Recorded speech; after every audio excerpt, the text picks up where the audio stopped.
যে মানুষ পরিবর্তন করেছে, রাইট। একদম মানে জগদ্দল পাহাড় ওদের ভাষায় উল্টে দিয়েছে। মানুষই পারে। তা বন্ধু, আপনি কিছুদিন আগে একটা উৎসবের মঞ্চে সরাসরি বুদ্ধদেব ভট্টাচার্যকে ধন্যবাদ দেন। বুদ্ধদেব ভট্টাচার্য কিভাবে আপনাকে ওই সময় সহায়তা করেছিলেন? আরে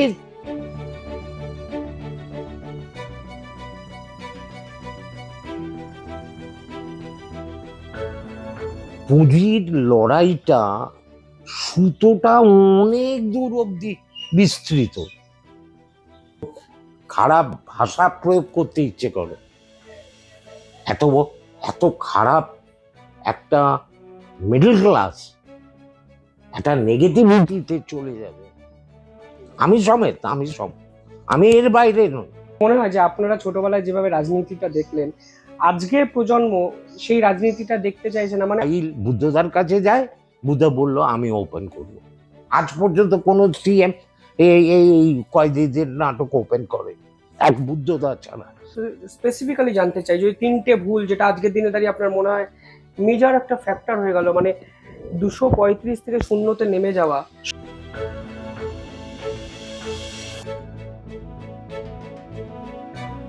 আমার বমি হলো, আমি বেঁচে গেলাম, আমার মাথা মরে গেল, এইটুকু। ওসব গপ্প বললে হার্ডকোর ক্রিমিনাল কেঁদে দেবে। রবীন্দ্রনাথের সেই দিন মুক্তি, যেদিন তার তৃণমূলের স্তরে গুঁড়ো গুঁড়ো হয়ে রবীন্দ্রনাথ মুঠোয় ওই লোকগুলোর হাতে থাকবে। কেন?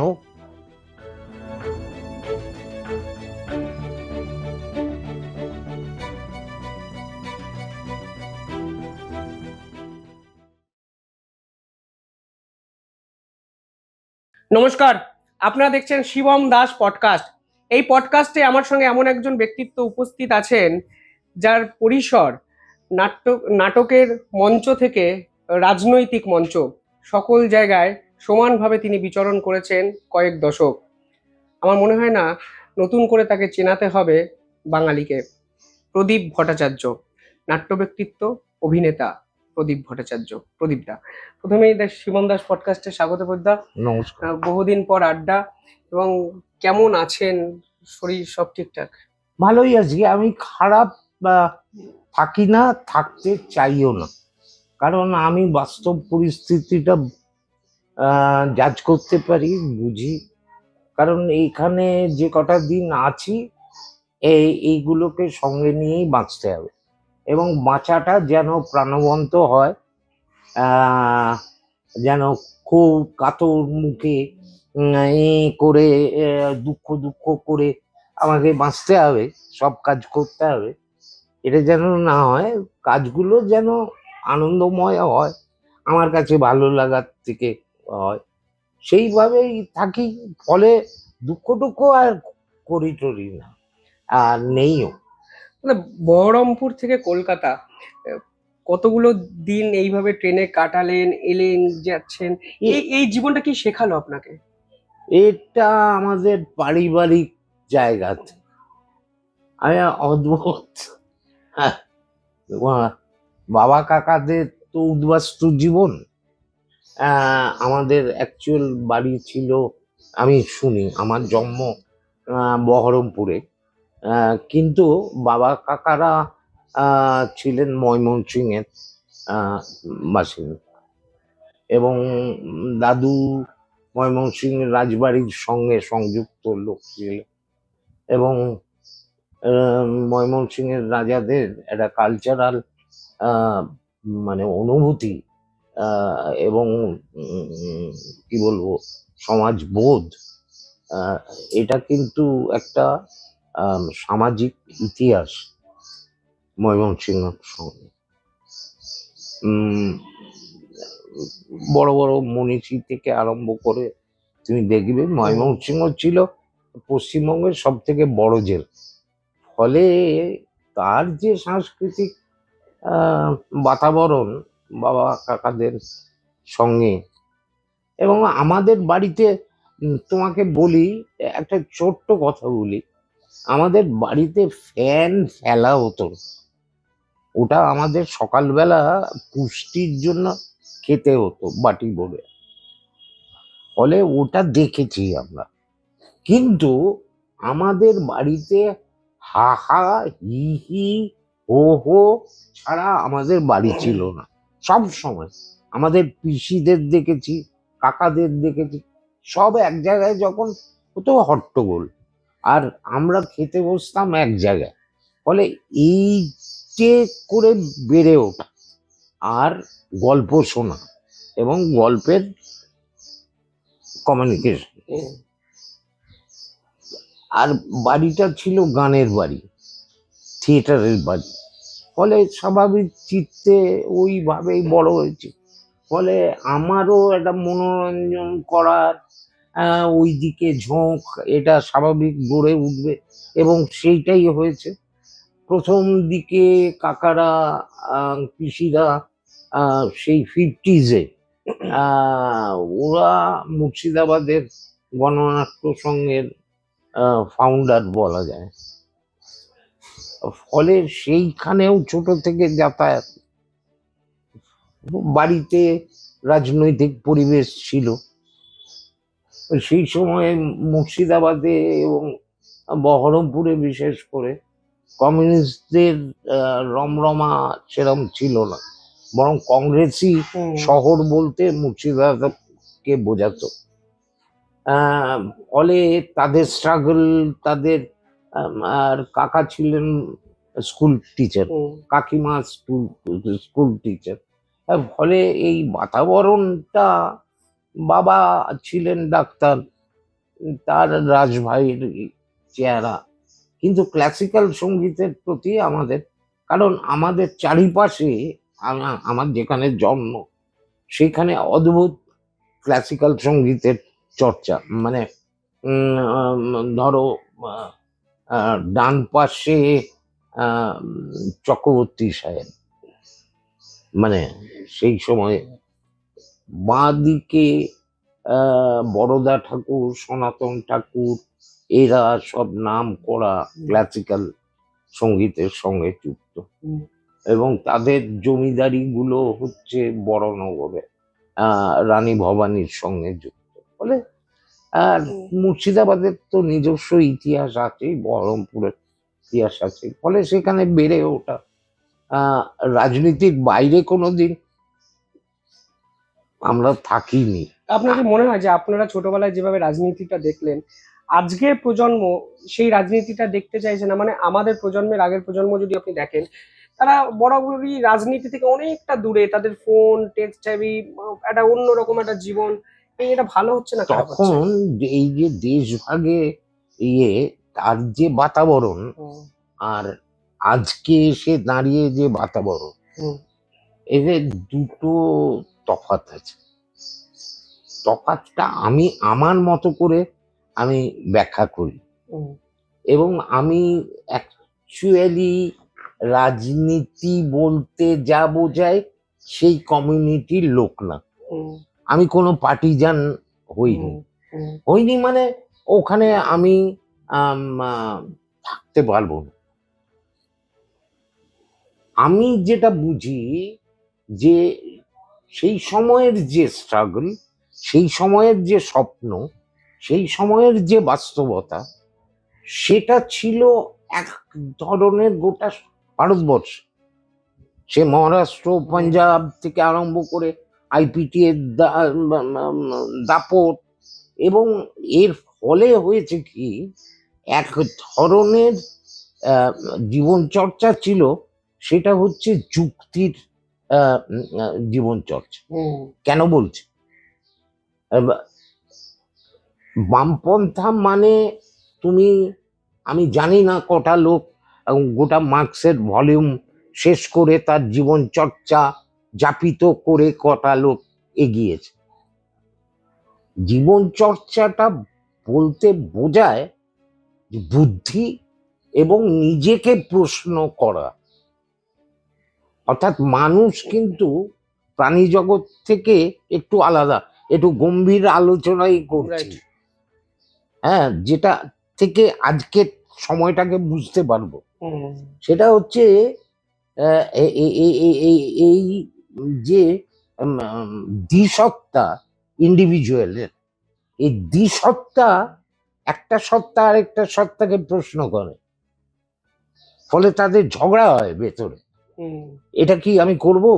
তারপরে তৃতীয় একটা সত্তা আসে, যেটা সিদ্ধান্ত, যেটাকে আমরা সিনথেসিস বলছি, থিসিস অ্যান্টিথিসিস সিনথেসিস।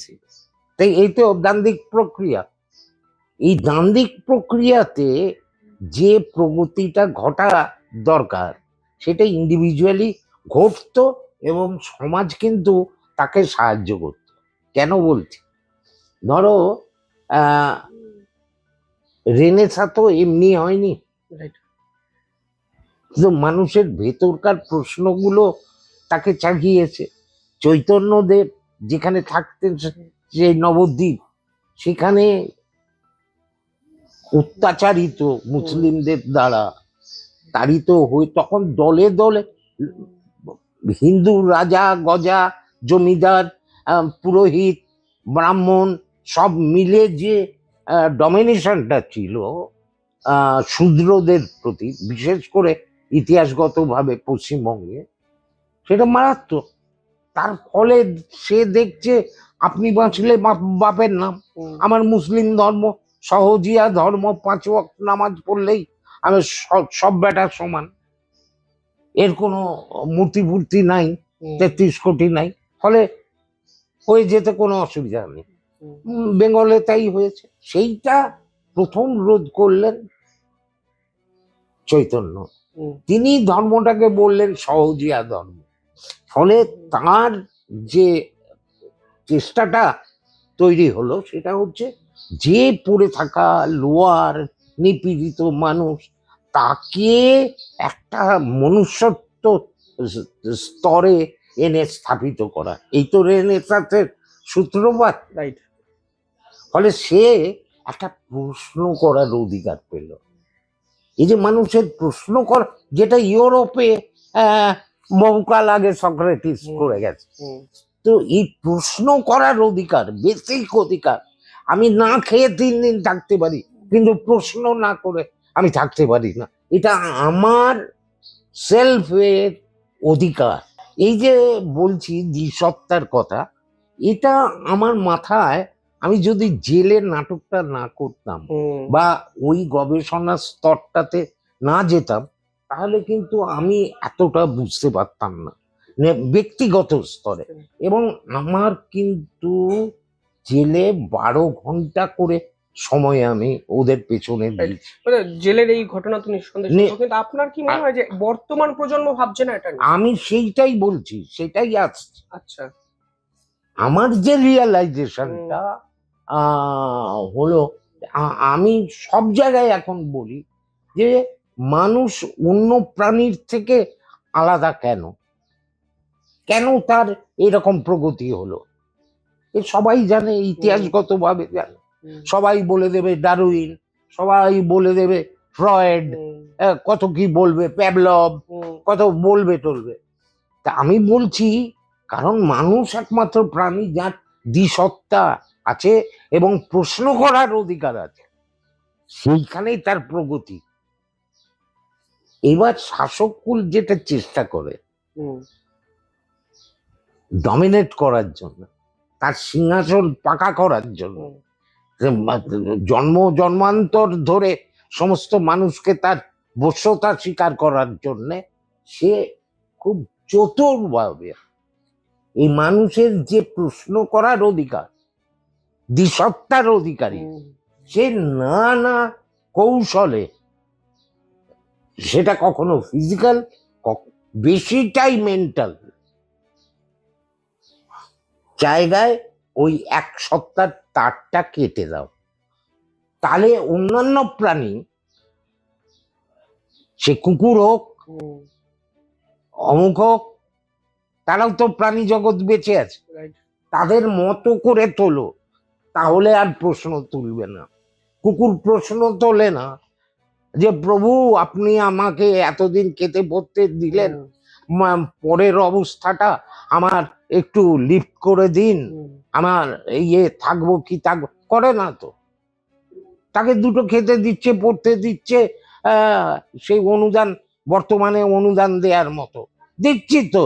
নেতারা কি বলছে, 82% সারা ভারতবর্ষের মানুষকে খেতে পড়তে দিচ্ছি তো, 5 কেজি চাল দিচ্ছি তো।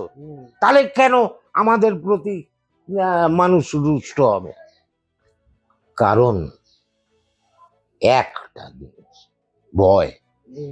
স্বরূপটা নানাভাবে এই ভয়কে মধ্যে ঢুকিয়ে দাও। কিরকম? তোমাকে দিয়ে যদি আমি চুরি করাতে পারি, তোমার দ্বিসত্তার কারণে তোমার অপরাধ বোধ জন্মাবে। যদি আমি ধরা পড়ি তাহলে আমি জেল যাব। এটা তো তোমার দ্বিসত্তার মধ্যে আছে, অন্য লোকে ধরো দেখতে পাচ্ছে না, কিন্তু তুমি তো তোমার দ্বিসত্তা দেখতে পাচ্ছ প্রতিদিন। ফলে তোমার মধ্যে ক্রমান্বয়ে একটা ভয় জন্মাবে, আর এই ভয়টাই কিন্তু আনুগত্যের জায়গাটার দিকে ঠেলে দেয়। ফলে খুব সুচতুর ভাবে বর্তমানের শাসককুল যে দ্বিতীয় রেনেসাঁ আরম্ভ করেছে, যে রেনেসাঁ রবীন্দ্রনাথ পর্যন্ত এবং তার পরবর্তীকাল পর্যন্ত যে মানব অগ্রগতির ইতিহাস রচনা করে, রামমোহন বিদ্যাসাগর থেকে আরম্ভ করে সব ক্ষেত্রে, সংস্কৃতির ক্ষেত্রে সংস্কৃতির সংরক্ষণ শুদ্ধ। এখন দেখো সংস্কৃতির কোনো সংরক্ষণ নেই, সংস্কৃতিকে দত্তবের মধ্যেই ধরে না, সেটা একটা এন্টারটেনিং পার্ট, ওই শেষ পাতে পায়েস দেওয়ার মতো। ছোট্ট বাটিতে চাটনি বা পায়েস দিল, চুমুক মেরে খেলো, আহ বলে উঠে চলে গেল। এই যে আহ শব্দটা, ভেতরে কিন্তু ভয় আছে, তাতে সন্তুষ্ট হয়ে যাচ্ছে। আর দিচ্ছে তো, আরে অমুক ভাষাটা দিচ্ছে তো। তুমি দেখো চারিদিকে আজকে আওয়াজ দিচ্ছে তো, তাহলে কেন বলছো? কারণ হচ্ছে এই যে প্রশ্ন করার অধিকার, এইটার নামই হচ্ছে শিক্ষা। রেনেসাঁ শিক্ষার জায়গাটা ওপেন করে দিয়েছে। ফলে আজকের শাসককুল প্রথম অ্যাটাকটা নিয়ে এলো, যেভাবেই আমাদের ভুলেই তারা এসছে, প্রথম এসে তারা শিক্ষার গোড়া কেটে হালতু বানিয়ে দিয়েছে।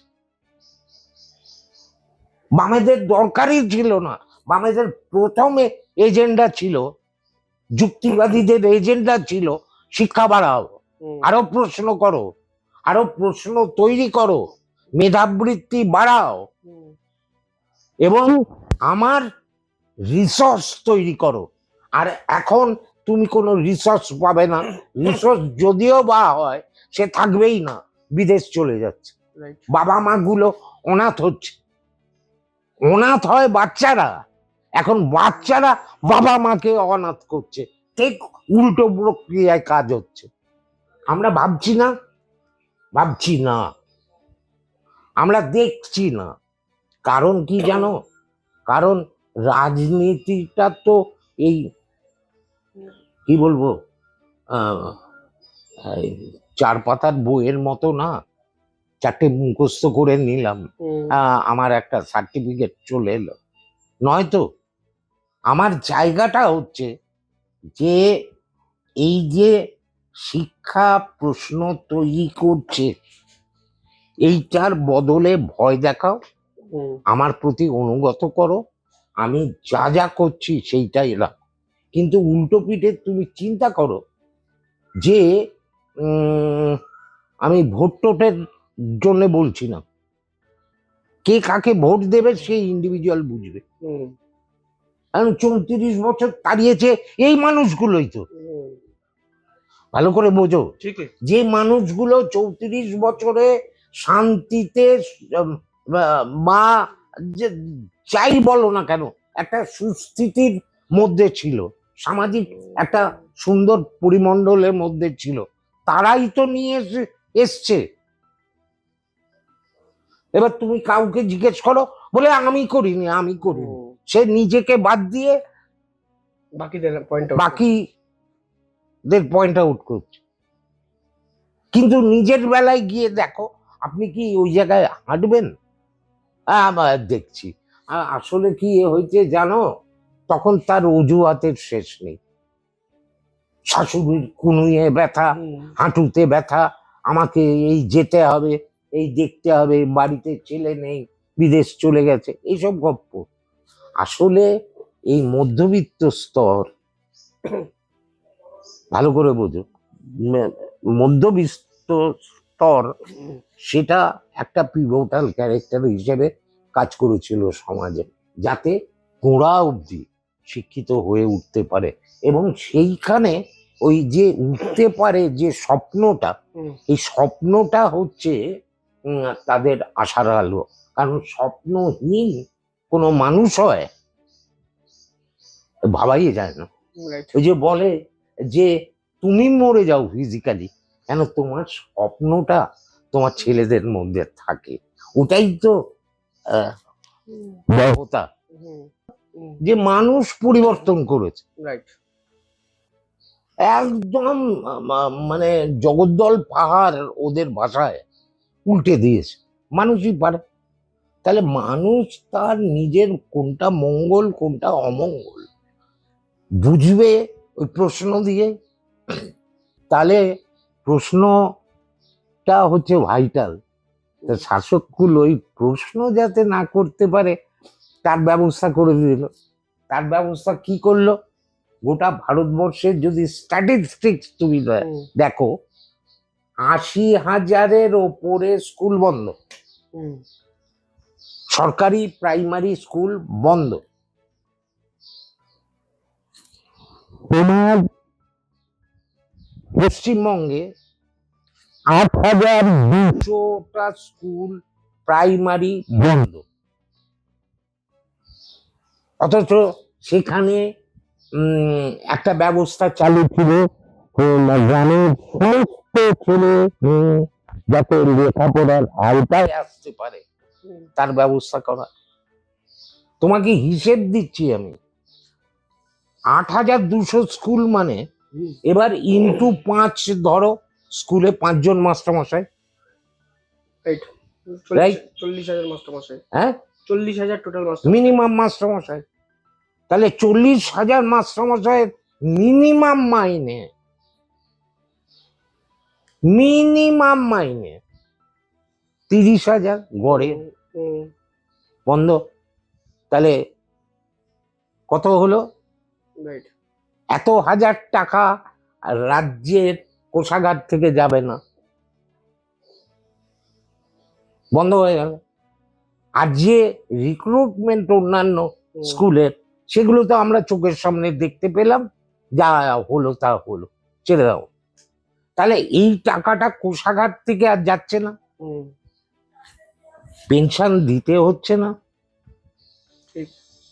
এবার আসছি যে স্কুলে যে ছেলে মেয়েগুলো পড়ছিল, ধরো আমি বলছি খুব খারাপ হলেও 100 জন পড়তো প্রাইমারি স্কুলে, 100 জন।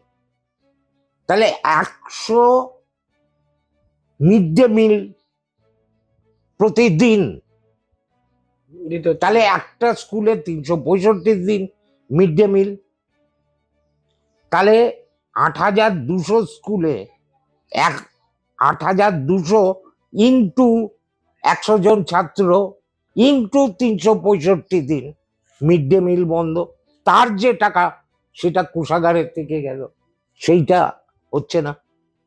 তাহলে সেইটে কিভাবে পূরণ হবে?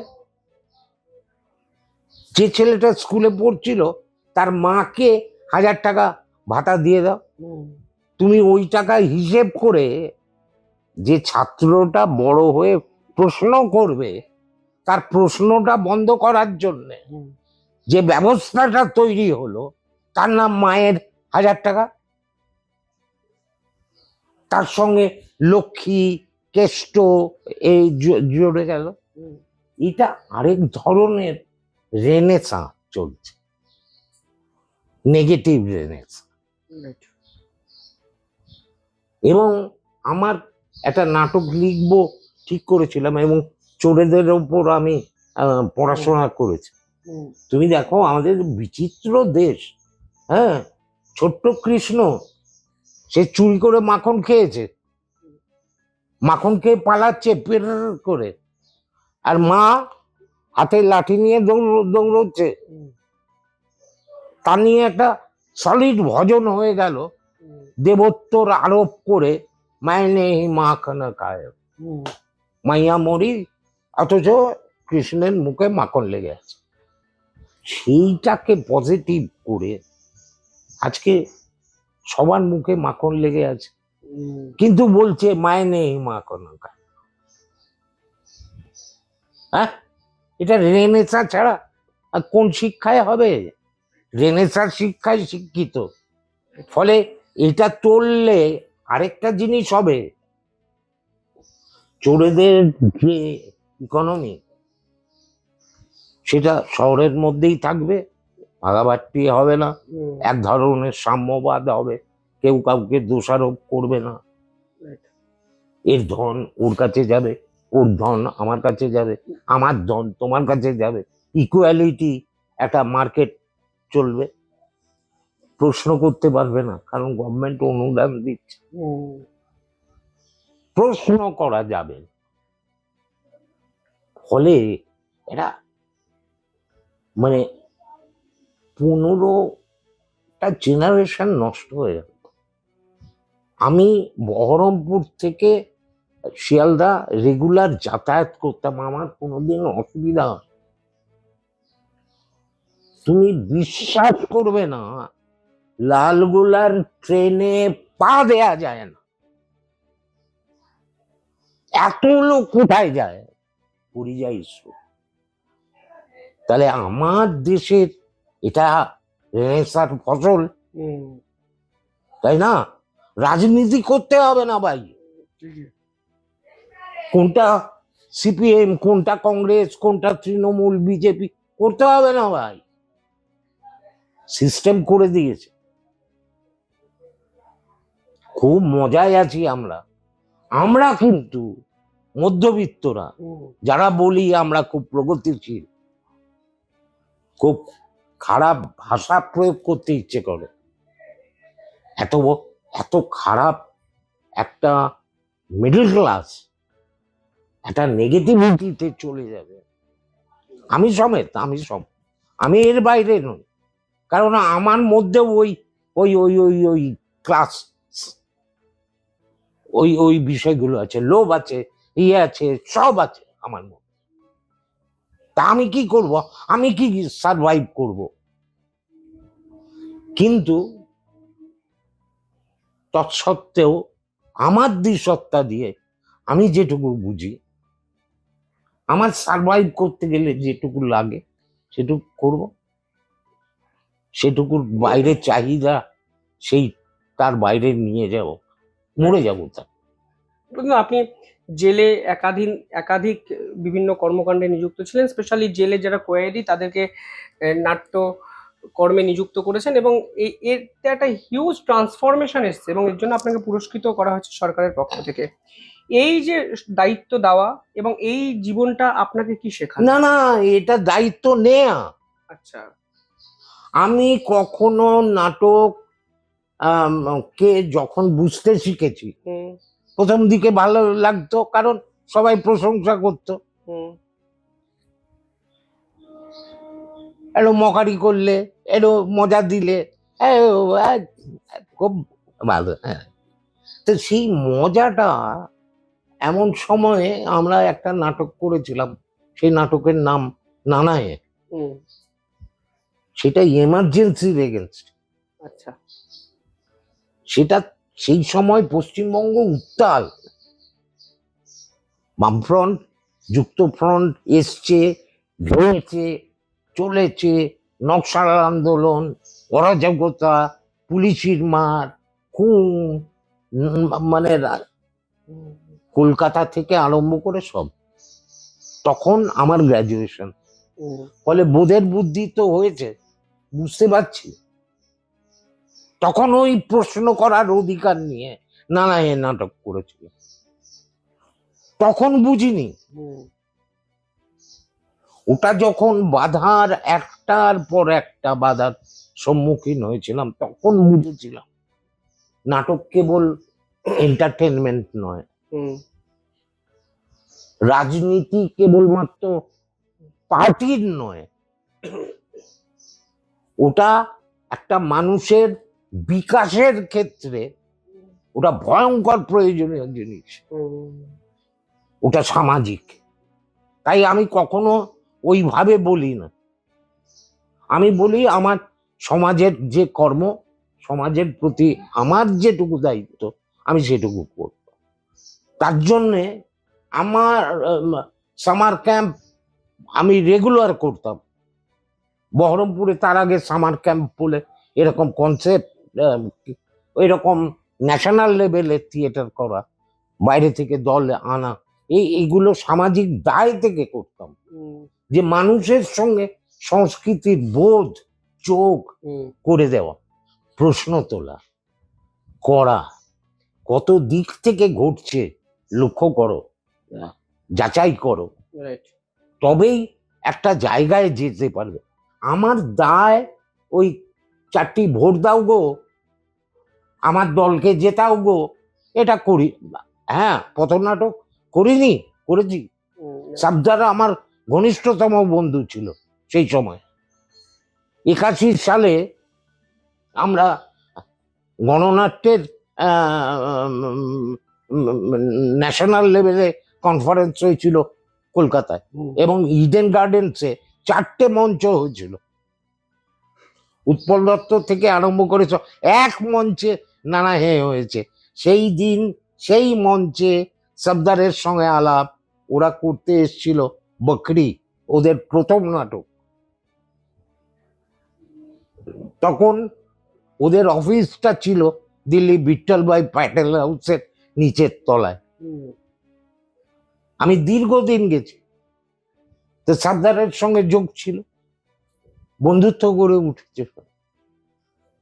সামাজিক দায় থেকে তারা নাটক করত। আমি রাজনীতি আবার বলছি, যে অর্থে রাজনীতিটাকে কদর্য ভাবে ব্যবহৃত হয়, আমি সেইটাকে সামাজিক দায় বলছি। ওটা আমার ব্যক্তি হিসেবে আমার মনে হয়েছে প্রশ্ন তোলা উচিত। আমার হাতে অস্ত্র হচ্ছে থিয়েটার। ফলে আমি যখন 90 সাল থেকে সামার ক্যাম্প করি, সেই জুভেনিয়াল বাচ্চা, ছোট ছোট বাচ্চা যারা অপরাধী, তাদের যে আশ্রমগুলো আছে, আমার বহরমপুরে অনেক কটা আছে, তার মধ্যে আনন্দ আশ্রম একটা, সেইখানে প্রচুর গপ্প আছে। 1 মাস ওদের সঙ্গে কাটাতাম আমার পয়সায়, গভর্নমেন্টের পয়সায় নয়। তাদের যতটা পারতাম ওর মধ্যে থেকে হতো, পারফরমেন্স হতো। আমার সমাজের গণ্যমান্য লোকগুলো যারা ভদ্রলোকের সোসাইটিতে বাস করে তাদেরকে তাদের কাছে তুলে দেওয়া, এটা আমার কোথাও মনে হয়েছে ওইটা কাজ। যখন ওদের দেখতেন প্রথমে, ওরা কি আপনাকে দেখে ভয় পেত বা কি ভাবতো? একটু দূরত্ব প্রথমে দূরত্ব থাকতো, তারপরে অনেক গপ্প আছে। একটা বাচ্চা, এইটুকু বাচ্চা, বাবা তার মাকে বিষ খাইয়ে মেরে দিয়েছে, আর বাচ্চাটাকেও ধুতরোর বীজ দিয়েছিল শরবত করে খাওয়ার জন্য, করে যাওয়ার সময় মাথায় তুলে জঙ্গলের মধ্যে ফেলে দিয়েছে। যে ফেলেছে আচার খেয়েছে, বমি করেছে। বাচ্চাটার স্টেটমেন্ট, আমার বমি হলো, আমি বেঁচে গেলাম, আমার মাথা মরে গেল, এইটুকু। ওসব গপ্প বললে হার্ডকোর ক্রিমিনাল কেঁদে দেবে, তো ওইগুলো বুঝতাম। এটা কি আপনাকে সমৃদ্ধ করেছে যে মানুষকে? অ্যাবসলিউটলি। আমি ওদের শেখাতে যাইনি, তুমি বিশ্বাস করো, অনেস্টলি বলছি, আমি শিখতে গেছি, আমি খুঁড়তে গেছি। আমি গোটা ভারতবর্ষে থিয়েটারের গুরু খুঁজেছি, এমন গুরুকুল নেই যেখানে আমি কাজ করিনি। অদ্ভুত। আমার বজ্জাতি অনেক রকমের। পিটার ব্রুকের সঙ্গে আমি বাংলায় কথা বলেছি এই কলকাতা লন্ডনে। তা বলতো, আপনি কিছুদিন আগে একটা উৎসবের মঞ্চে সরাসরি বুদ্ধদেব ভট্টাচার্যকে ধন্যবাদ দেন। বুদ্ধদেব ভট্টাচার্য কিভাবে আপনাকে ওই সময় সহায়তা করেছে? আরে ছি ছি ছি ছি ছি, বুদ্ধদা মানে বুদ্ধ দা বলে ফেলছি। এটা এটা যেহেতু একটা সকলে বলতেন, রাইট। সেই অর্থে বলছি। বাবু বলবো না অন্য কিছু বলবো, এটা মানে ওই ওই কাজের ক্ষেত্রে ওইটাই এসে বিষয়টা হয়েছে। আমরা জেলে যে কাজটা করতে গেছি, এক তোমাকে বলি, আমার ওটা উৎপল দত্তের নাটকের হাতে খড়ির জায়গা, ওই জেলটা বহরমপুর জেলটা। কারণ 1935 সালে উনি কলেজের স্কুলে 5 ক্লাসে পড়তেন এবং ওই বাড়িতে ওনার বাবা ছিলেন ওই জেলের কমান্ডেন্ট, তখন ইংরেজ আমল। 1935 সাল, দেশ স্বাধীন হয়নি। এটা উৎপলদার লেখা আছে। উৎপলদা আমাকে নিজে বলেছেন কবে নিয়ে যাবি ওইখানে। অনুষ্ঠান করেছি উনি মারা যাওয়ার পর, ওই দেয়ালের পাশে সবাদি হাউ হাউ করে কেঁদেছেন, ছবি আছে আমার কাছে। এবং এটা একটা, তারপরে জেল জীবন, এটা মারাত্মক। ওটা আলাদা সাম্রাজ্য, তুমি জানো না ওর ভেতরে কি হয়। সবাই জানে, ভয় দেখায়, ওটা ভয়ের জায়গা। আমি বলি সোশ্যাল ডাস্টবিন। আমরা যত ময়লা, ময়লা মানুষ সব গিয়ে জেলে ফেলি, তাহলে ওটা ডাস্টবিন হলো। সেই ডাস্টবিনে আমি ওই সেই কাগজ কুড়ানি থাকে না, ওই কাগজ কুড়াতে গিয়েছি। তার মানে অভিজ্ঞতা লাভ করতে গেছি, শিখতে গেছি। এই শেখাটা কি শিখবো, কি পাবো, আই ডোন্ট নো, বাট কিছু তো পাবো। 19 দিন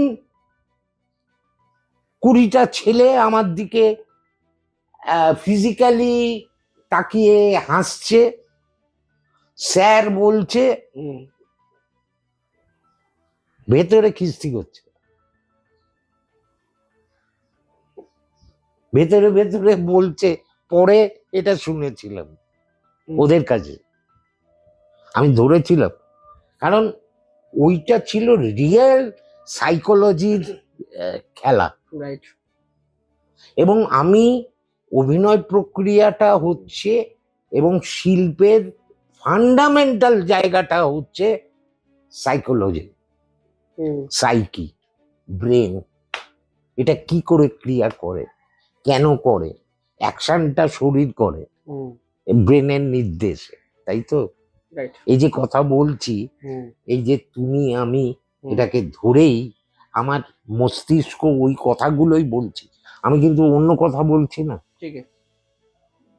আমি নির্দেশ করছে বলে আমার হাত পা ওরকম করে নড়ছে, আমি জানি আমার সামনে ক্যামেরা আছে, ফলে আমাকে সচেতন থাকতে হয়েছে যে আমার মুখ দিয়ে যেন গালাগাল না বেরোয়, এমন কিছু না করি যেটা পরে অনুতাপ হবে। তো পুরো সাইকোলজি ওইটা শিখতে গেছে, ওরা কিভাবে আছে এবং নাটকটাকে ওরা কিভাবে নেয়। এটা করতে গিয়ে দেখেছি আরেকটা চিন্তন মাথায় এলো। সবাই রবীন্দ্রনাথকে অ্যাকচুয়ালি আমরা খুব সম্মানের চোটে একাত্ম করে তুলি।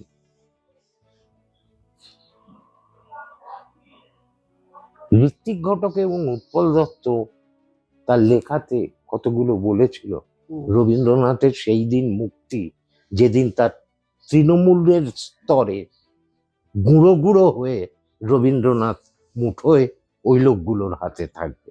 কেন? ওই লোকগুলো তাহলে তার স্তরটাকে উন্নীত করবে। কিসে করবে? শিক্ষা। আমি যা গিয়ে পেলাম, এই 20 জন খুনে মানুষ, মানে তারা হচ্ছে লাইফার, রাইট, সারা জীবন তাকে জেলে থাকতে হবে, যাবজ্জীবন কারাদণ্ড। হ্যাঁ, ফলে মুক্তি নেই। কিন্তু তাদের হৃদয় মস্তিষ্ক যাতে একটা বুদ্ধির জায়গায় আসে, নেগেটিভ চিন্তনটাকে যদি সরানো যায়, এটাই আমার একটা বড় সামাজিক কাজ হবে। এবং সেইটা নির্ভর করবে যখন সে আমাকে বিশ্বাস করবে আমি তাদের লোক, অর্থাৎ কমিউনিটি। রাইট, থিয়েটারে যেমন সেই কমিউনিটি তৈরি করার কারিগর হিসেবে দিনের পর দিন স্পেন্ড করেছে, গুরুকুল খুঁজেছি কিভাবে তৈরি করা যায়, সবই তো মূর্তি তলা করার মতো। আর চোখের সামনে একটা পেন্টিং বা চিত্র ভাসে, এই এই করা উচিত, তা হদিশ পাচ্ছিলাম, পেলাম যখন ওদেরকে নিয়ে আমি গোল হয়ে বসে ওদের জেলের খাবার গেলেন। যেদিন গেলাম তার পরের দিন থেকে আমি দেখতে পেলাম চেঞ্জেস। সেই দিন থেকে আমি ওদের হয়ে গেলাম বাবা, কারণ ওরা মনে করলো যে ওদের যে খাবার সেটা দিয়ে বেঁচে আছে, এই লোকটা তো আমাদের সেই খাবারটাই খাচ্ছে, তার মানে এই লোকটা তো আমাদের থেকে আলাদা নয়, রাইট, সাহেব শুভ নয়, আইজি ডিআইজি এরা তো খাবেই না। ঠিক, আমরা চাঁড়াল হতে পারি, আমরা অমুক হতে পারি, ও জাতপাত এই হতে পারে, মোল্লা গোল্লা অমুক ব্রাহ্মণ, সব জেলে একাকার, কেউ মানুষ না, নাম নেই, দে আর নাম্বার। রাইট, এটা যখন পেয়ে গেলাম তখন মনে হলো এ রবীন্দ্রনাথের থেকে এত বড় শিক্ষা টিচার আর কেউ নেই।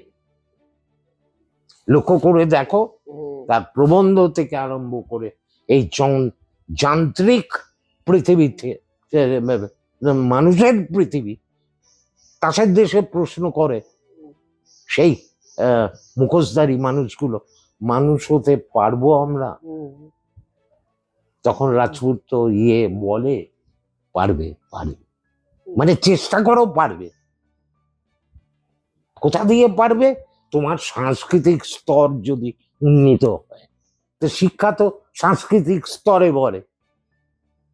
বুদ্ধদেব ভট্টাচার্যের এই প্রসঙ্গ বলছি, এইটে যখন করে তাসের দেশ করে ফেললাম এবং প্রফেশনালি করলাম, সরকারি 1 পয়সা নিইনি কোনোদিন।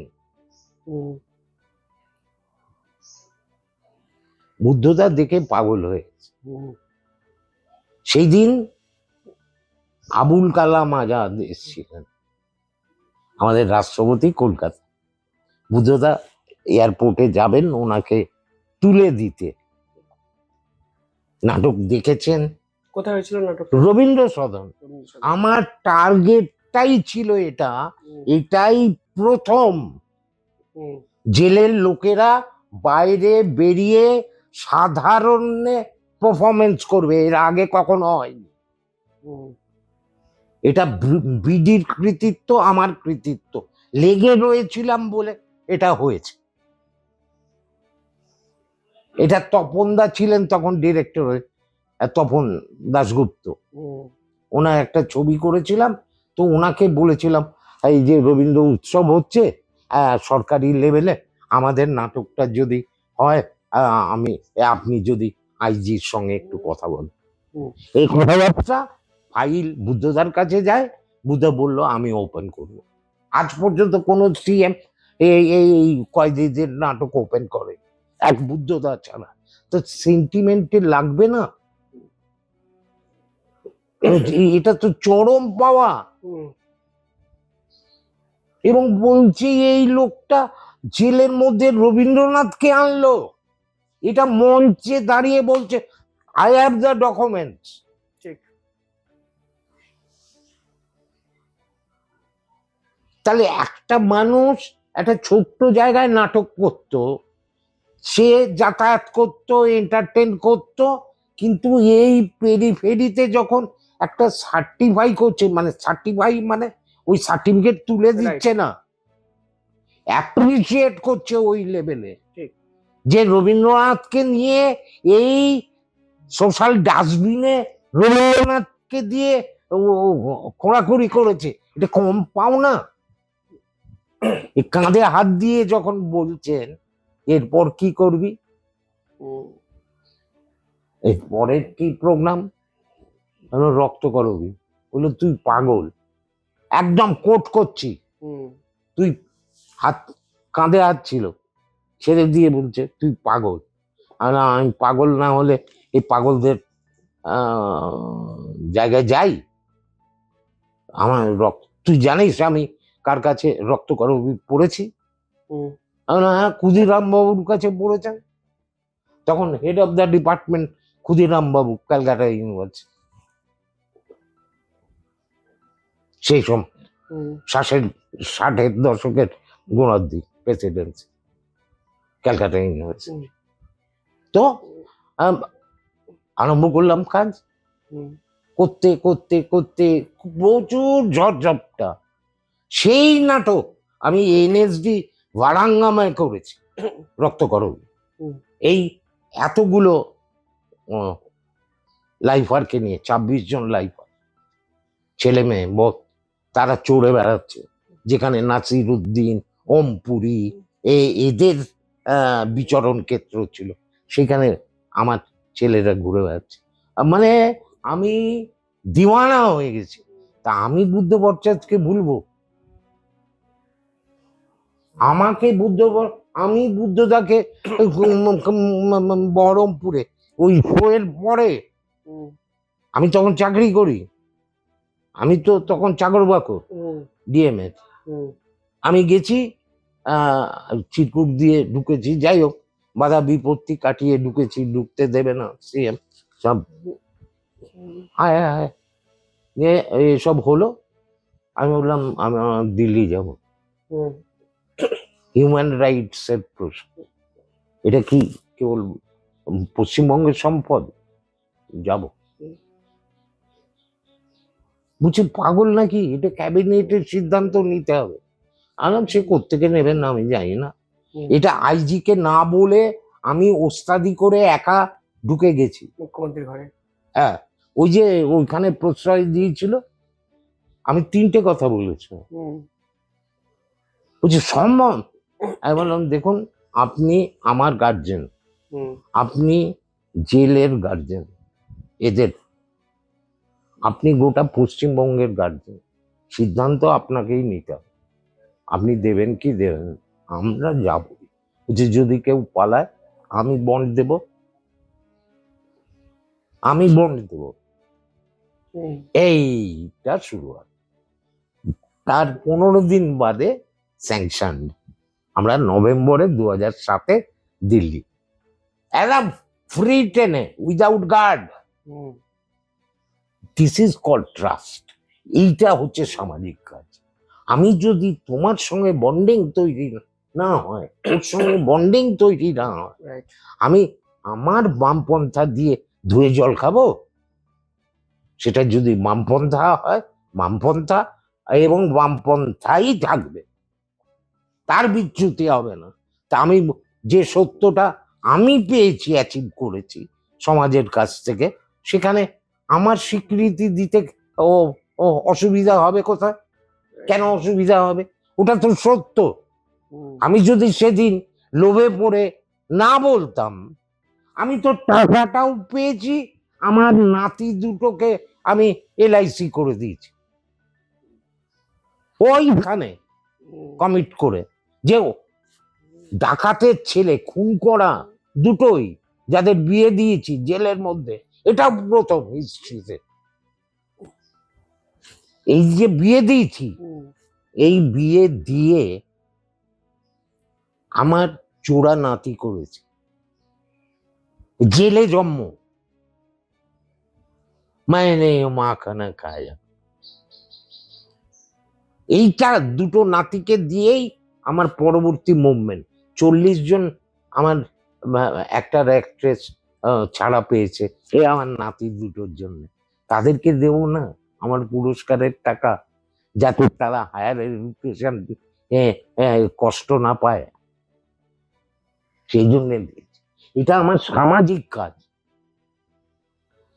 তার জন্য আমি বিশাল বিপ্লবী না, না, না, না, না, না।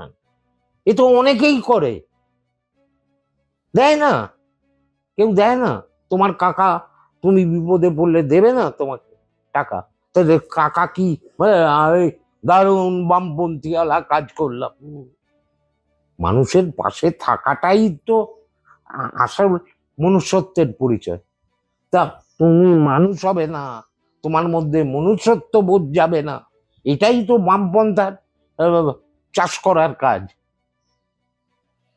বিজনদার একটা অদ্ভুত কথা আছে, বললো আমরা মস্তিষ্কে চাষ করি, স্বপ্ন ঢোকাই, লাঙল দিই, বীজ পোতার দায়িত্ব পাই পলিটিক্যাল লেয়ারে। ভুলি না এগুলো, এগুলো এমনি বলেন, তিনিও আর্ন করেছেন। ঋত্বিক ঘটক এমনি জিজ্ঞেস করেন না, যখন জিজ্ঞেস করে রামকিঙ্কর বেজ এটা সাঁওতাল বাঁকুড়ায় ওই রকম গড়ে, সে যখন স্কাল্পচার বানাচ্ছে, রবীন্দ্রনাথ যখন তাকে এই আস্কারা দিয়েছে, গান্ধীজির মূর্তি বানিয়েছে, দেশ বিভাজন, দাঙ্গা সব হয়েছে, দান্ডি অভিযান করছেন, নোয়াখালী আন্দোলনে যাচ্ছেন, গান্ধীজির পায়ের তলে অনেকগুলো মৃতদেহ পড়ে আছে, তার উপরে গান্ধীজির পা। ঋত্বিক ঘটক রামকিঙ্কর বেজকে জিজ্ঞেস করছে যে এইকে দিলে কেন? সে তো আমার মতো MA পাস, ওর মতো ইয়ে নয়। সেই রামকিঙ্কর উত্তর দিলেন, এগুলোর ওপর দিয়েই তো সেই দাঙ্গা পীড়িত মানুষগুলোর যাত্রা গান্ধীজির, সেইটুকু ধরবার চেষ্টা করেছি যে তার পায়ের নিচে ওই মানুষগুলো মরে আছে, তার ওপর দিয়ে গান্ধীজি যাচ্ছে। তো শিল্প চেতনা সবসময় বামপন্থী, কারণ প্রশ্ন না করলে, আর তা বাদে যারা এই স্তরটা গুটোয়, তারা জায়গা থেকে নিজের প্রশ্নকে ঘুরে এই কাজটা করে। ফলে আমার ওই যে বলছো না ভোট দেবে কি দেবে না, দেবে না, আরো 5 বছর লড়াই করতে হবে। বামপন্থীদের শূন্য হয়ে যাওয়াটাকে আপনি কিভাবে দেখেন? ওইভাবে দেখি। আচ্ছা, শূন্য মানে কি বলতো? শূন্যের ভ্যালু কি বলতো? শূন্য হওয়া যায় না। তাহলে তো টাইমকে বেঁধে দেবে তুমি। আইনস্টাইন আর রবীন্দ্রনাথের একটা প্রবন্ধ আছে, সাক্ষাৎ হয়েছিল 2 দিন, সময়কে ধরতে দিয়েছিলেন গ্লাস চাপা দিয়ে। এটা কি সময়ের নিয়মে শূন্য হলো? নিশ্চয়, আবার উঠবে তো, তারপর অনন্তকাল ধরে শূন্য থাকতেই পারে না। না, কোনোদিন কি রিয়েলাইজ করেছেন কিছু ভুল, বা কোন ভুলগুলো? প্রচুর ভুল, ডিসাইডিং এই তো বললাম এতক্ষণ ধরে কথাটা কি বললাম। মানে আমি যদি স্পেসিফিক্যালি জানতে চাই, যদি 3টে ভুল যেটা আজকের দিনে দাঁড়িয়ে আপনার মনে হয় মেজর একটা ফ্যাক্টর হয়ে গেল, মানে 235 থেকে শূন্যতে নেমে যাওয়া। সন্তুষ্টি, সন্তুষ্টি, সন্তুষ্টি আর শিক্ষা করে দিয়েছি। এই যে বলাটা, এই শিক্ষা করে দিয়েছি মানে কি? করে দিয়ে খালাস, ওটা কি একটা 4 ক্লাস, মানে একটা কোঠা বাড়ি নাকি? ওটাকে 90 সাল থেকে পার্টি ক্লাস বন্ধ করে দিয়েছে, পার্টি ক্লাস হয় না। হুম, আমাকে একজন বলছে, আহ, বড় সিনিয়র লোক, মেদিনীপুরে গেছে, কোথায় কোন এ, হরে কৃষ্ণ কোঙার, শীতের রাত, হরে কৃষ্ণ কোঙার নিজের চাদরটা খুলে শিল্পীটা খড়ের উপর করে বিছানা করে শুয়ে আছে। সে বেচারি কুঁকড়ে গেছে, হুম, নিজের চাদরটা খুলে গায়ে দিয়ে দিয়েছে। কমিউনিস্ট মানে এটা নয় যে অমুক বাড়িতে গিয়ে একটা ছাপ মেরে নিয়ে আসা।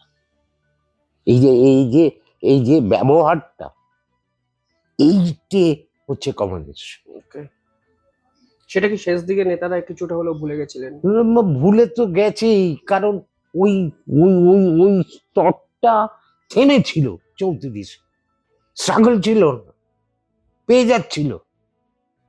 তুমি ভালো করে ভেবে দেখো, হুম, এই যাক, আমার কাজ শেষ, এই করে দিলাম, এটা হয়ে গিয়েছিল। এটা হয়ে যাওয়ার ফলে যে অধ্যত্ত, যে ব্যক্তি লেভেলে যে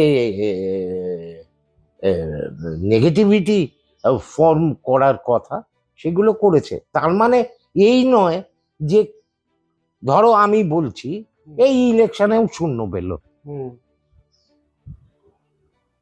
সবাই হেরে গেল, এত ভালো ভালো মুখগুলো হেরে গেল, তারা কি ভেঙে চুরচুর হয়ে যাবে? বিকাশ দাস চুরচুর হয়ে যাবে, মীনাক্ষী চুরচুর হয়ে যাবে, শতরূপ চুরচুর হয়ে যাবে? right. যদি হয়ে যায় তাহলে বুঝবো ওই বামপন্থার মধ্যে খেয়ে যাচ্ছে। মানে লড়াই আছে, লড়াইটা করতে হবে। ডেফিনেটলি। ও যদি জিতেও যায়, তারপরেও তো আরেকটা বৃহত্তর লড়াই আছে। হুম, ওই যে 8,200 স্কুল, ওটা খুলতে হবে। এখনো মানুষ বিশ্বাস করে না সিঙ্গুর থেকে কারখানা চলে গিয়ে, কেমিক্যাল হাব চলে গিয়ে পশ্চিমবঙ্গের শিরদাঁড়া, অর্থনৈতিক শিরদাঁড়া ভেঙে দিয়েছে। তার উপরে আমরা বেঁচে আছি, হুম, এটা এখনো বিশ্বাস করছে যে আমরা ভালো আছি। কারা ভালো আছে? দানের ওপর, অধিকারের ওপর না। আমি মানুষ, আমাকে দলিয়ে দিয়ে দিলে আমার শেষ হয়ে যাব? আমার মিনিমাম ডিগনিটি নেই। আজকে যে লড়াইগুলো দেখছো বিভিন্ন সেক্টরে, হুম, কারণ পুঁজির লড়াইটা, সুতোটা অনেক দূর অব্দি বিস্তৃত। ওখানে তোমার ইলেকট্রনিক্স এবং ওই নেট, ইন্টারনেট, এইসব স্যাচুরেটেড হয়ে গেছে। 5 বছর আগে তাদের প্ল্যানিং হয়ে গেছে এর পরের সেক্টরটা মেডিসিন। হুম, আমরা বুঝতে পারছি আজকে হাঁটু কাঁপলে এটার জন্যে, মা হাঁটুটার জন্যে অন্তত 6 লাখ টাকা ধরে রাখতে হবে। ঠিক। এবং তুমি দেখো সমস্ত লেয়ার গুলো, হাসপাতালে ওষুধ বন্ধ, অমুক বন্ধ, তমুক বন্ধ, এ নাই ও, কোথায় যেতে হবে? প্রাইভেটে যাবে, খুব নির্বিঘ্নে হবে। মাথায় হাত বুলিয়ে তোমার পকেট থেকে তোমার যে জমানো, মেহনতের জমানো যে পুঁজি, সেটা ওরা খুব কায়দা করে হাত বুলিয়ে করে নিয়ে ওরা নিয়ে যাবে। এটা কি মানুষ বুঝতে পারছে না? কোন জায়গায় স্বাস্থ্য তাদের অধিকার? আমি জ্ঞান দিচ্ছি না, মানে আমি মার্ক্সবাদের ক্লাস নিতে বসিনি। আমি বলছি এইটা কি মানুষদের মিনিমাম উপলব্ধি হচ্ছে না? একটা মা গ্রামে বসে কাঁদছে না তার ছেলেটা চেন্নাই কিভাবে আছে, কত দূর অব্দি উঠছে, ধাপ করে পড়ে যাচ্ছে কিনা, কাঁদছে না সেই মা? জানে না কোন ইয়ের মধ্যে গিয়ে, গাড্ডায় গিয়ে পড়ছে। টাইটেলে মারামারি, হুম, জাতে মারামারি, ধর্মে মারামারি। ধর্ম তো এখন প্যাকেজ হয়ে গেছে, প্যাকেজ। সেটা দেয়া আছে অলিখিত, এ এই এ এই এ এই। এবং ক্যালকুলেটিভ ওয়েতে হুম, তুমি দেখো, ক্যালকুলেটিভ ওয়েতে ভোট হচ্ছে কিরকম। আমি এই বুথে হুম, এত, আমার এত, আমি ভোট পেয়েছিলাম এতটা কম, হুম, তাই তার 3 ভাগ হুম, আমার অপোনেন্টের 3 গুণ ভোট কেটে নেব। এবং তার যে মেশিনারিজ আছে হুম, সেখান থেকে কেটে নেব। এই যে এই প্রক্রিয়াতে আহ, চলছে। হুম, 3 নম্বর, তুমি লক্ষ্য করো যেগুলো মানুষের নৈতিক অধিকার এবং নৈতিকতাতে হুম, টিচিং মেকানাইজড, পুলিশ বন্ধু নয়, বরং মনে হয় শত্রু। অথচ তোমার বাড়ির আমার বাড়ির লোকই তো পুলিশে যাচ্ছে। ঠিক। ডাক্তার কখনো বন্ধু হলোই না। কতটা বামেরা দেয়, কতটা ডানে এসে তার পাখনা বড় হয়েছে। এই যে বামপন্থার অবলুপ্তিকরণ, এর জন্য নেতারাও তো কোথাও গিয়ে আপনার মনে হয়েছে যে শেষ পর্যায়ে কিছুটা হলো দায়ী? আর একটা প্রশ্ন এখানে, বুদ্ধদেব ভট্টাচার্যের মতো একজন মুখ থাকা সত্ত্বেও মানুষ দূরে সরিয়ে দিল না, প্রত্যাখ্যান করলো। এই প্রজেকশনটাও তো ধরো নেগেটিভিটির জোর হুম, ভালোর থেকে 10 গুণ জোরে দৌড়ো। হুম, কারণ মানুষ নেগেটিভ খবরটার দিকেই বেশি আকৃষ্ট হয়, এটা মানুষের স্বভাব, হুম, ইনস্টিংক্ট। কারণ নেগেটিভটা হলে সে খুশি হয়, আমার হচ্ছে না তো, ওর হচ্ছে, হ্যাঁ হ্যাঁ হ্যাঁ, যাক বাবা আমি বেঁচে গেলাম। এই যে মনোভাব, এই নেগেটিভিটিটা 10 গুণ ভালোর থেকে দৌড়ই বেশি। হুম, তুমি আমাকে একটা ছোট কথা বলি, আমি এই জেলখানার কাজটা আমি নিশ্চুপ ছিলাম, বা কারণ একই কাজ 2008-এ প্রেসিডেন্সিতে কাজটা হয়েছে, তার পাবলিসিটি বেশি হয়েছে কলকাতা বলে। আমি নিশ্চুপ ছিলাম, আমার খবরটা দৌড়ে, কিন্তু যখন দৌড়িয়েছে হুম, আমার কমিউনিটির লোকেরা জিজ্ঞেস করেনি এই অসাধ্য সাধনটা আপনি কোন প্রসেসে করলেন, কেউ জিজ্ঞেস করেনি। যে এই যে থট প্রসেসটা, ওমা তাহলে তো একে বড় করা হয়ে যাবে। মধ্যবিত্তের এই যে চাঁচানিগুলো, আমার নেতৃত্বের মধ্যবিত্ততাও সেই জায়গায় কাজ করেছে। অমুক নেতা উঠে যাবে, না, এটা এই মাকড়াবাজি সর্বত্র আছে। হুম, আমরা এর বাইরে উঠে বেরিয়ে পড়তে পারিনি। কিছু মানুষ ছিলেন বলে এখনো আমরা আছি, হুম, এখনো আমরা আছি। এবং আমাদের এই ভালো, তো মানে আমি আমার কথা বলছি না, আমি খুব লোভী মানুষ, হুম, আমার ভয়ঙ্কর লোভ আছে। কিন্তু কথা হচ্ছে এই এই লোভটার লিমিটটা আমি জানি। এই অবধি পারি, এই অবধি পারি না, right. এই অবধি গেলে অনেক মানুষের ক্ষতি হবে, ওটা পারবো না। ওটা মরার আগে ওই তকমাটা নিয়ে যেতে রাজি নই। মানে আমি এটা কোনো বড় বড় কথা বলছি না, ঠিক। এটা এটা আমি আমার জীবন দিয়ে ইয়ে করেছি, তার জন্য প্রচুর অনুযোগ শুনতে হয়েছে। আমি কেন বলিনি, আমি কেন করিনি, তুমি তো করলেই পারতে, তোমার হলেই তো হতো, বুদ্ধদাকে আমি আমার জন্যে বিন্দুমাত্র কিছু চাইনি। একটা কি অনেক মেহনতে 2 বছর হলো এইটা আমার বন্ধু বান্ধব ছিলেন বলে আমি এইটুকু কলকাতায় থাকার জায়গা করেছি। নাহলে এর বাড়ির উঠোন, ওর বাড়ি নাহলে হোস্টেল, এখানে ওখানে করেছি, এবং সেই মানুষগুলো আশ্রয় দিয়েছেন বলে আমি তাদের কাছে কৃতজ্ঞ।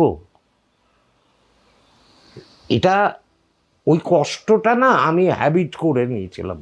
ওই যে জিজ্ঞেস করছিলে কি করে করেছো, ওটা হ্যাবিট হয়ে ফেরিওয়ালার কোনো সে যখন লজেন্স বিক্রি করে বা চানাচুর বিক্রি করে, ও ও হ্যাবিটে যায়।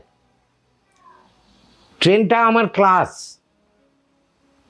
আমি কোনোদিন রিজার্ভেশন করি না, আমার জায়গা পাকা। কারণ সেই মানুষের মধ্যে থাকতে হবে, এই মানুষের মধ্যে গিয়ে থাকাটা অভ্যেস করতে হবে। সেখানে যদি গিয়ে আমি বলি আমার টক দইটা লাগবে, আমার ওইটা আমি পারি না, আমার ওইটার জন্যে ওইটা করতে হবে, তাহলে আসবে। আমি কমিউনিটি থিয়েটারে বিশ্বাস করি, এখনও কমিউনিটি থিয়েটারে বিশ্বাস করি। আর এই কমিউনিটি থিয়েটার কেটে সাপ হয়ে গেছে, সাপ হয়ে গেছে কালচারাল ইগনোরেন্সের জন্য, এবং সেটা ঘটেছে 90 সাল থেকে। অবশ্যই মনে হয় এই এপিসোডটা একটা শিক্ষামূলক এপিসোড হয়ে থেকে যেতে পারে। আমি অন্তত পাশে বসে প্রশ্ন করার অবকাশটাই পাইনি, কারণ ওনার কথা শুনতেই আমার কেটে গেল ঘন্টা খানেক। এবং যে কথাগুলো তিনি বললেন, যে শব্দ চয়ন উনি করলেন, তার রেশ বিশ্বাস করুন এখনো আমার পাশে বসে জীবিত আছে, সতেজ আছে, চির সবুজ হয়ে হয়তো এভাবেই থেকে যাবে। কিভাবে দেখছেন পুরো বিষয়টি আপনারা কমেন্টে জানাবেন। দেখতে থাকুন শিবম দাস পডকাস্ট। অসংখ্য ধন্যবাদ স্যার আপনাকে, ধন্যবাদ আপনাদেরও। কিভাবে ভাবছেন, সহমত, কমেন্টে জানাবেন অবশ্যই। ধন্যবাদ।